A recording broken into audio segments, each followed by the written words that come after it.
Hey guys, what's going on? It's a 4-game NBA slate for Draftkings here on October 31st, so happy Halloween, everyone. I would say if you're playing this slate and you're going to be going out and you got some Halloween plans, there is a 7:30 p.m. game here, so it could actually have some really big impact to the whole slate. LeBron James is questionable. This is a game that the Lakers should be able to win without LeBron having to play. So if you're not able to swap, maybe you just try to skip this slate because it's if he's out, then you're gonna be playing Westbrook and AD, and there is no other game to swap to. So maybe you try to make your lineup so that you have like a backup scenario, but you're gonna have to just be able to wait and see what's gonna happen in that situation. But starting off the first game, so Portland at Charlotte. For this one, this looks like to be the most appealing game. Both of these teams do play fast. They can score really well. And um, looking at the Portland side, like Dame Lillard, he's 9,400 here. Uh, he hasn't had a good start to the year, I guess, because people have just kind of like been bashing him over social media about him not really doing much. But you look at his game log, like, okay, he's not showing the best, but I mean, some of these are blowouts. Some of them they've gone blown out in, but his minutes haven't really been that high. Like even on a 34-minute game, I think it was like the last 3 minutes he didn't have to play. So I mean, there's a chance that he could have gotten over 50 already in this year, but he just hasn't. And his price is still very affordable, 9,400 on a 4-game slate. I really do like Dame, CJ McCollum, 7,600. He's fine as well, but I just wouldn't want to play both these guys together. So I'm prefer Lillard because I do think more people want to go with CJ McCollum. But I know CJ is coming off of a down game last time, so maybe that's gonna reduce his ownership. Now Nurkic, he had a very good game last time, but I'm gonna just make you guys aware that his minutes are going to be in the low or mid to possibly high 20s because they do have a capable backup in Cody Zeller. And they're kind of just playing those minutes, and yeah, it's just not a good situation. For times like that, you're just really gonna need Nurkic to go off, and he has to be very efficient in his playing time, and so that's why it makes it kind of tough to go to Nurkic here. I feel like it's a bit expensive. Now Norman Powell at 5K, he's interesting because if his limit's going to be increased, if he can play into the 30s, which is certainly possible because he didn't have to play much in the fourth, um, he should absolutely be able to pay off a 5K price tag again in one of the best, probably the best game environment here of the slate. So he looks to be affordable. Now, if Powell's not, if he's going to be limited to under 30, then maybe take a look at Rocco because his minutes are very solid. You're just going to need him to make his shots and him to get some rebounds with the defensive stats. And so 4,400, he definitely has close to 40 point ceiling. He's done it before. I know his role is not going to be the same when you're playing with Lillard and McCollum and Powell and Nurkic, but Rocco just a pretty solid guy that should be able to do the little things right, peripherals, and have a lot of playing time. Now, and then with Powell back, you're just not really going to be going to Nasir Little and Anthony Simons.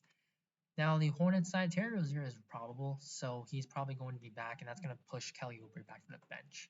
So it kind of hurts everyone on this team, and it sucks because I would have definitely wanted to play a lot of these Hornets. Just a lot of their games turn out to be very high scoring. They go to overtime. Their defense is not that great, but it's going to be a lot tougher here. But it should also lower the ownership, so that's something that's going to work in our favor. I like LaMelo Ball 7,800, but Rozier, just another ball handler in there. Ball really hasn't been playing big minutes. Um, he's just a really good fantasy producer, and so he's been able to have some good games. Now he shot pretty poorly, so now going back at home, that should be able to help him. So I do have some good interest in LaMelo. He's also under 8K now, so I like him even with Rozier back. Now Bridges, I think I'm gonna prefer Bridges a little bit over LaMelo because his minutes are just a lot higher than him, and Bridges has been shooting the ball really well. He's more known for his dunks, athleticism, but because of how well he's been playing on the offensive end, he looks to be really good. And I'll say it, Rocco, he's a good defender, but he's better off ball than on ball. So that does not concern me. But yeah, I like Bridges, probably my favorite Hornet. Now Hayward, he's gonna be behind both these guys because Hayward would get a nice assist bump, but with Rozier in, I know that he's had some good games here, even with Rosarian, but it's a little bit concerning because Hayward's definitely someone that he could just, could disappear like these games here. So I'm a little bit concerned about Hayward here, even though it's a good matchup. Plumlee, same thing. PG Washington is back, so his minutes are just not going to be that secure.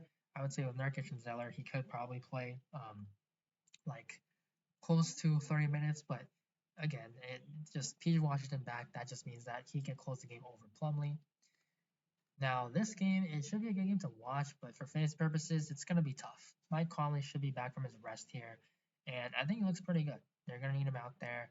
He should be able to pay off his price tag. Very safe play against the Bucks. Again, they are a three-point funnel, so guys like Conley and Clarkson, Mitchell, and especially Boyan. Boyan's just someone that gets really low ownership every day because of how he plays the game. He's a three-point shooter. So I think Boyan's very sneaky in tournaments, but I will prefer Conley because he just contributes more with the assists and also steals. So I like Conley here. I think Mitchell and Gobert are both fine as well, but they are a bit pricey. And then Royce O'Neal, 4,500, he should be able to get some shots up based on the defense. So I think he's fine as kind of a value guy because it's a small slate. So you're going to probably have some trouble finding a cheaper guy. Now the Bucks side, so Portis is going to be back here. Ojale will be out, and then Drew, Lopez, DiVincenzo should all still be out. So I think Portis at 4,200, even though he is going to be limited, he could be in play because of how good of a fantasy player that he is. He should be he's going to be needed out there to play the 5 with Gobert because he's going to be able to bring him out to the 3-point line, allow some more driving room for Giannis. So I think he's kind of sneaky. He could play over 20 minutes, but make sure we do check back on the limit there. And then Giannis, 11K, like he's against Gobert, but this is the MVP we're talking about, so or former MVP. So yeah, of course, 4-game slate, all the studs are going to be in play. Chris Middleton, every slate that Drew's going to be out, you have Giannis and Middleton. If people are going to be playing Giannis, they're not going to be playing Middleton, so just an easy pivot that you can make. And then with everyone else, like I know the Nasus he started, but it's tough to trust him. His minutes usually aren't going to be there because they do have George Hill, Connaughton, Nora, Grayson Allen, all that can just play with Middleton and Giannis to close the game. Now the Detroit side, so they're on a back-to-back. Cade Cunningham did make his NBA debut. He shot pretty poorly, but he contributed really well in the peripherals. So the Nets, they're not a good defensive team. We don't know if he's going to play on a back-to-back, so make sure you monitor that. But if he does, he looks like to be one of the better value plays. He's just way too cheap. And then make sure you monitor who else could possibly rest here. So if someone is out, then yeah, these Pistons do look really affordable. Then we would want to go to someone here for value, most likely. Now, for what we do know, the Nets, Claxton and Millsap are both out. So that for the Nets game here, Millsap actually played in this one, and Blake and Aldridge as well. So now you're taking out Millsap in addition to Claxton. So you can definitely see Blake pick up into the low 20s in minutes at least, and Aldridge playing somewhere around the high 20s. So I'm going to prefer wrong slates. You're gonna prefer, or I'm gonna prefer probably Aldridge over Blake, but I would say if ownership is a lot more drastic in favor of Aldridge, I will go with Griffin because I do think they're a bit similar, even though Aldridge has had the better year. There's a bit of a revenge narrative, although Blake, I mean, he was treated pretty well by the Pistons. He gave the team all that he got. So I mean, I don't think there's any ill will here, but again, just another 4K kind of value guy that can go to. And then with KD and Harden, I don't really have a preference here. Like they should be able to win this game. Harden looked a lot better last game. Like I probably prefer other studs. Like I prefer Lillard probably, also Giannis, and then of course Westbrook and AD if LeBron is out. Now Houston and LA. So the Houston side, Kevin Porter Jr. missed practice, but he's excited to play. But he is questionable. So monitor his status. If he's in, I'll take some shots at it because of he's probably just going to be low and because of that Q tag. Jalen Green, if he's out, then yes, I'm going to like Green. I'm going to like Tate. Eric Gordon as well, just 4,800. Shot dependent, but he should be able to have a lot of looks. Christian Wood, 8,100. He would be fine as well because people don't like to play big men against the Lakers, but the Lakers, they really haven't been like that dominant. They're still kind of trying to find their identity, build chemistry. So not really a team that I would say I'm scared of right now. And then I would say value like Daniel Theis 4K in the right matchup, which this could be when they play the AD at the 4 with Dwight or DeAndre Jordan at the 5, that they could definitely want to play Theis out there just to match up with the sides that the Lakers have.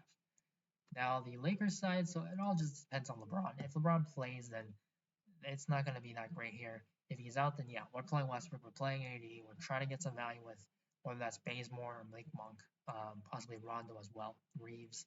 So wait and see here. It just all depends on LeBron, but you're probably not going to know the news because this is 3 hours after the last game to lock here. So I mean, I feel like because LeBron played last game that he's gonna play it, but with this being a winnable game, maybe they rest him. So it's tough to read. I really don't have like a lean here, so you're just gonna have to make plans. Overall, though, for the slate, I'm gonna start it off with Lillard as my center option, but just know that it will be Westbrook and AD if LeBron is out over Lillard, but we're probably not gonna know, so it's just really tough here. And then I would say Mike Conley is another point guard because he just looks to be a bit too cheap in this matchup.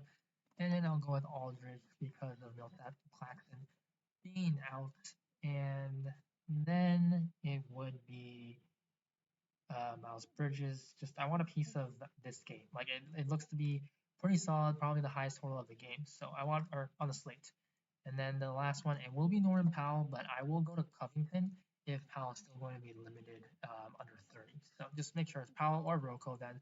But then other 4 guys, that's what I'm going to go with right now. There should be a lot of news, honestly. LeBron's he's just going to change the whole slate. So make sure you do monitor that. But yeah, that's going to be the breakdown for now. This is a small 4-game slate because it's Halloween. So, enjoy your plans for this Sunday Halloween day. And stay safe. I'll make sure to post my article link down below in the comments. I'll pin it down below the video. So again, thank you guys for watching and good luck on this slate, and I will see you in the next video.